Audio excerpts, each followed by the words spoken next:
नमस्तेभ्यः। ओम नमस्तेभ्यः। ओम नमस्तेभ्यः। अहिंसा परमो धर्म की। आचार्य गुरुवर श्री कुंद कुंद भगवान की। आचार्य गुरुवर श्री ज्ञान सागर मुनि महाराज की। जले परम पूज्य संत श्री आचार्य भगवान विद्यासागर जी महामुनि राज जी की। समस्त आचार्य संघ की।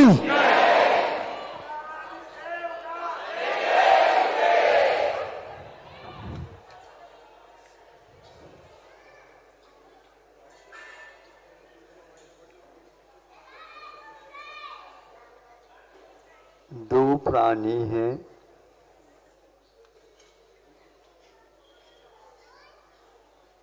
और उनमें भेद भिन्नता है। अज्ञान के कारण एक शुभ की ओर प्रवृत्ति करता है, अशुभ की ओर प्रवृत्ति करता है, और एक श्रद्धा अथवा ज्ञान होने से शुभ की ओर प्रवृत्ति करता है। दोनों जीव एक परिवार के हैं मान लो, अथवा और कोई जीव जंतु मान लो। ऐसा भेद क्यों होता है?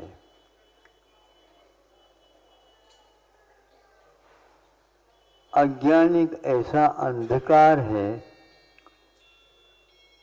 उसमें हम चल नहीं सकते। अंधकार होते हुए भी यदि कोई रास्ता जानता है तो वो उस अंधेरे में भी वह चला जाता है, चला जा सकता है। एक भ्रमर है और वह सुगंधि की ओर ही चला जाता है।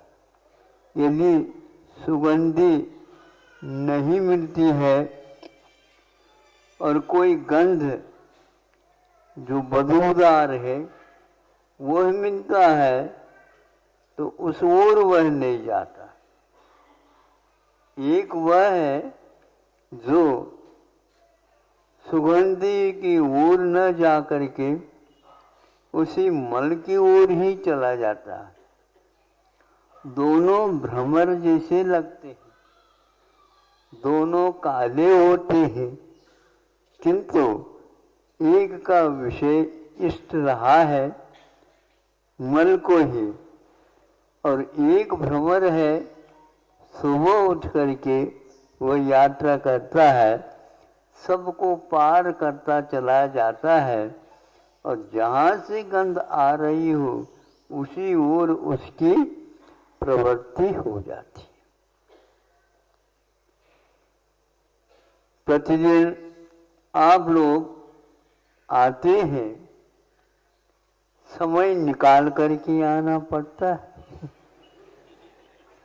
घर में पूछताछ भी करना पड़ता है। कल का काम आज ही कर लें ताकि कल हमें जाने का अवसर प्राप्त हो। ये सब योजनाएं आप ही करते हैं ऐसा नहीं, छोटे बच्चे तक करते हैं। हाँ, कल का पाठ आज ही तैयार करके कल के लिए वह छोड़ देता है, क्योंकि गुरुजी जब पूछेंगे तो हमें बताना तो है। तो इस प्रकार वह समय को निकाल करके वह सोचता रहता है। वह भ्रमर क्या सोच रहा है? वह भी गंध है, ये भी गंध है, किंतु वह फूलों के ऊपर ही बैठता है। फलों के जो फल अच्छे सुगंधित है उसी के ऊपर बैठ रहा है, बल्कि वह बैठता भी नहीं, किंतु उसके ऊपर मंडराता हुआ, गुनगुन संगीत सुनाता हुआ, कभी कभी थोड़ा सा धक्का लगता है तो वह फूल हिलने लग जाता है। देखा कभी आप लोगों ने दृश्य? बहुत सारे नाटक तो देखते हो आप लोग। इस प्रकार के विषय को यदि हम विषय बनाते हैं, है तो वह चौरेंद्रीय, भ्रमर भी चौरेंद्रीय है और वह भी चौरेंद्रीय है, किंतु एक की वृत्ति इस प्रकार सुगंधि की ओर चला जाता। अच्छाई और बुराई ये दोनों दुनिया में भरी हुई हैं, उनके बीच में रह करके भी वह उनको त्याग देता है जिनसे हमारा अनिष्ट होता है, जिनसे हमारा प्रयोजन सिद्ध नहीं होता है। तो भ्रमर में और उसको क्या बोलते हैं, मल को ले जाता, गुरमिला, गुरमिला, ऐसा। आप लोगों के महाराष्ट्र में के उसका नाम क्या है पता नहीं? गुंगा, मूंगा, मूंगा, हाँ ठीक ठीक ठीक, गूंगा, हाँ। चलते तो ऐसे हैं, लेकिन वह बार बार उस गोली को वह छूट जाता है तो पुनः उसको पकड़ लेता है, पुनः ले जाता है। गोबर की 3 इंद्रिय चौरेंद्रिय होते हैं, पंख भी होते हैं इनको। तो इनको प्रशिक्षण कहाँ से मिला है, ये हमें सोचना है। कई लोग शिक्षा की बात करते हैं, सुन रहे हो आप लोग? सुन रहे हैं? कैसे सुन रहे हैं? कानों से, एक कान से सुन करके एक कान से छोड़ दे। एक कान में आवाज आती है, दूसरे कान में भी आ जाती, उसको केवल सुनना नहीं किंतु उसको अपने जीवन में उतारना है। तो मैं ये सोचता हूं इन दोनों उन कीड़ों में ये शिक्षण कहाँ से मिला है। पूर्व जीवन में जो किए थे उन कर्मों के कारण यह पर्याय मिली है, किंतु पूर्व में कुछ अच्छा भी किया होगा जो विकास हो रहा उसका। आप लोग विकास नहीं, विकसित हो करके यहाँ पर आए हो मनुष्य पर्याय में। आपने क्या किया? अरे उन्होंने क्या किया, उन्होंने दुकान भी नहीं खोली, वो ने भी नहीं किया, उन्होंने खेती बाड़ी भी नहीं की, उन्होंने वो भी नहीं किया, आदि आदि। दूसरे के लिए जो आप पूछते हो, यही मात्र जीवन के लक्ष्य नहीं हुआ करते। कल नहीं परसों बताया था चक्रवर्ती कभी दुकान नहीं खोलता, लेकिन जो दुकान खोलते हैं वैश्य वो कैसे खोले हैं इसको भी देखता रहता है, अथवा व्यक्तियों को लगा देता है ये कैसे कर रहे हैं देख लो, नहीं तो लूट कर नहीं तो गड़बड़ हो जाएगा। प्रजा का हित जो है लूट कसौट के साथ नहीं हो सकता, इस प्रकार वह उसको देखता रहता है। इस फिर भी उनके लिए मौलिक वस्तुओं का लाभ चढ़ावा के रूप में आ जाता है। हे राजन, ये आपके लिए है, मैं इसका पात्र नहीं हूं, इसलिए ये आपके लिए ही अर्पित है। वह उसको हाथ से छूता तक नहीं है और वह इशारा करता है अथवा पहले से ही रहते हैं तैयार, वो उसको राजकोष में भर देते हैं।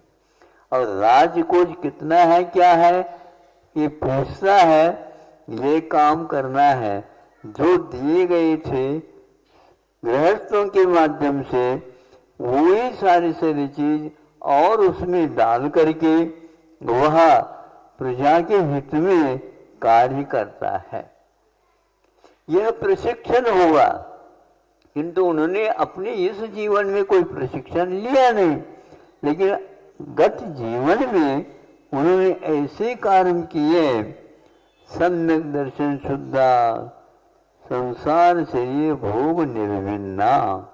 सम्यक दर्शन से जो युक्त होता है वो संसार से, भोगों से और इस शरीर से निर्विन्न होते हैं। वहाँ पर कोई उनको इस रुचि पूर्वक नहीं देखते, क्योंकि ये तो अनंत कालीन रीत है। अनंत काल से हम ये करते ही आ रहे हैं, इसलिए छोटे छोटे कीड़े भी रहते हैं, उनमें भी विकास हो रहा होता है। और विकास करते हुए अथवा एक साथ, आपने सुना होगा चक्रवर्ती के पुत्र कितने थे? 923 थे, किंतु वह निगोद से आए थे। अब वो लोग, एक तो निगोद से कहाँ से प्रशिक्षण लिया था उसने? भावों के माध्यम से ये सब होता है। वो भाव क्या है? बहुत आरंभ और बहुत परिग्रह, ये नरक के लिए कारण होता है। तो उन्होंने बहुत आरंभ बहुत परिग्रह की इच्छा न करते हुए संतोष धारण किया होगा, और निगोद में कैसा संतोष? आप लोगों को यह समझ में नहीं आएगा, किंतु गर्भस्थ शिशु में भी यह विवेक जागृत होता रहता है। विवेक से, ये समझने से या शास्त्रों के अध्ययन करने से, गुरुओं से सुनने से ये सब कुछ ज्ञात होता है।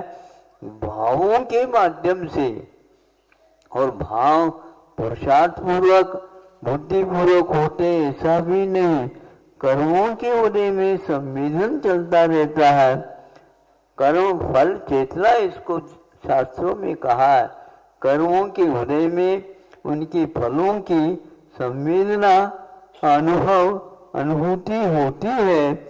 उसके कारण ये परिणाम हो करके सीधे निगोद से यहाँ तक आता है। तो उसके अनुसार ही उनको विषय भी मिलते हैं। तो विषय मिलते हैं तो कैसे मिलते हैं? तो यह एक गोबर में जाने वाला और एक सुगंधी को ढूंढने वाला। उपवास कर सकता है वो, किंतु गोबर के उस ढेर के ऊपर वह भ्रमर नहीं बैठेगा। समझे? हाँ, ये विवेक हो गया। किंतु यह घुंघरू घुरीला क्या करता है? वो कहीं भी चले जा। इसलिए छोटी उम्र में भी कुछ लोगों को ऐसा भाव जागृत होता है, वह 80 साल को भी नहीं हो पाता। अब 80 साल वाला सोचेगा महाराज जी हमारी आलोचना करें। आलोचना नहीं कर रहे, क्योंकि वह 8 साल का रहे फिर भी वह इस वो आता है। और आप यदि मान लो 80 साल के भी हो गए, 10 गुना ज्यादा है, फिर भी वह विवेक का नेत्र नहीं खुला। आप लोगों को चाहिए इन आंखों से तो पंचेंद्रिय विषयों का ही ग्रहण होता है, किंतु भीतरी आंख खुलती है तब वह 80 साल में भी खुल सकती है, नीचे भी खुल सकती है और नहीं भी खुल सकती। भगवान हमारी वह आंख खुले और विवेक के साथ। आप लोगों ने श्रीफल चढ़ाया होगा, श्रीफल में भी आंख रहती है। रहती है? कभी देखा? हाँ, वो क्या है? इसी प्रकार एक भगवान है, एक काव्य ख्याति में कहा जाता है, एक मुक्कन्ना ಮೂರು ಕಣ್ಣುಗಳು ಯಾರಿಗೆ ಇರುತ್ತವೆ ಅವರ ಹೆಸರು ಮುಕ್ಕಣ್ಣ. क्या समझ में आ रहा है? ताजी ने क्यों बताया? महाराज ये हमें समझ में नहीं आए तो ताली बजा रहे. कन्नड़ है. मराठी मध्ये सांगा त्याचा अर्थ करून घ्या आपण. उसमें 3 आंख होते हैं, लेकिन तीसरी आंख जिसको खुली हो रहती है उसको एक प्रकार से भगवान परमात्मा कहा जाता है.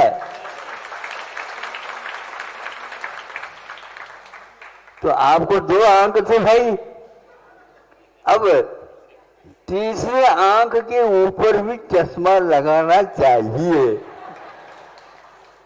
यदि नहीं दिख रहा है तो नंबर देख लो. बाजार में कहीं जाओगे तो दुकान में वो नंबर नहीं मिलेंगे, लेकिन यहाँ पर अवश्य नंबर मिलेंगे. तो तीसरी आंख खुल जाए, इसलिए आप बाहरी आंखों की शल्य चिकित्सा के बारे में सोचते रहते हो, कभी अपनी भीतरी आंख की शल्य चिकित्सा कब होगी भगवान? और आप जैसे हम भी 3 आंख वाले हो जाएं, ये 2 आंख तो काम नहीं करेगी, खुली रहेगी, किंतु भीतरी आंख ज्ञान की वो खुल जाएगी, जिसके द्वारा सालोका नाम त्रिलोका नाम यद विद्या दर्पणाय थे. महाराज जी रत्न श्रावकाचार्य का आप लोगों को स्वाध्याय सुना रहे हैं और करा रहे हैं. उसमें क्या है? दर्पणाय थे, जिनका ज्ञान और विद्या कैसी है? दर्पणवत.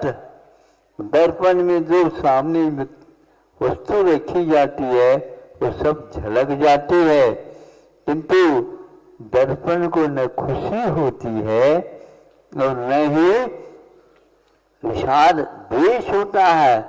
ये जो हमारे साफ सुथरा मैं हूँ और इसमें ये झलक रहे, नहीं, उसका कोई प्रभाव उनको नहीं पड़ता है. न हर्ष होता है, न विषाद होता है, न राग होता है, न द्वेष होता है. ये राजा आ जाओ, किसी के प्रति आकर्षण नहीं, हे तुम यहाँ से चले जाओ, कोई भी मतलब नहीं. कैसा जीवन होगा उनका?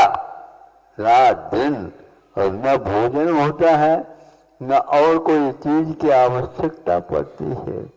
स्वस्थ रहते हैं, निश्चिंत रहते हैं.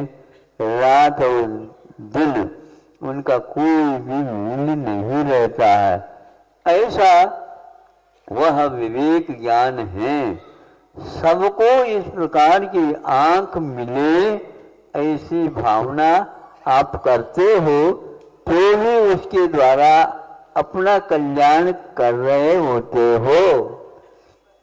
दूसरे को भी आंख मिले, भगवान दूसरे की आंख फूट जाए, नहीं समझे, और हमारी आंख अच्छी काम करे और उसको हाथ पकड़ के ले जा, चलो चलो हम चला लेते.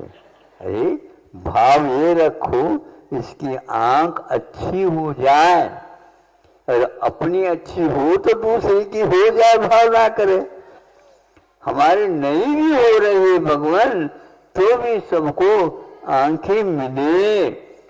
ऐसे भावों को करने से अपना भी विकास होता है और अपने विकसित जीवन को देख करके दूसरे को भी विकसित होने का सौभाग्य प्राप्त होता है. इस भावों के साथ ये सोचो कि हमारा अभी कितना शेष रहा है। शेष निशेष भी हो सकता है, किंतु पुरुषार्थ जागरण होना चाहिए। ये सुनने से, शब्दों के अर्थों की ओर उपयोग जाने से निश्चित रूप से आपका विकास अवश्य हो सकता है। हो इन्हीं भावनाओं के साथ आप लोगों को रात दिन परस्पर उपग्रह जीवानाम इस सूत्र को देख करके हमेशा इसके अर्थ की ओर ध्यान दे देना चाहिए। अहिंसा परमो धर्म की जय। जिलो परम पूज्य संत श्रोमणी आचार्य गुरुदेव विद्यासागर जी महामुनि राज की, समस्त आचार्य संघ की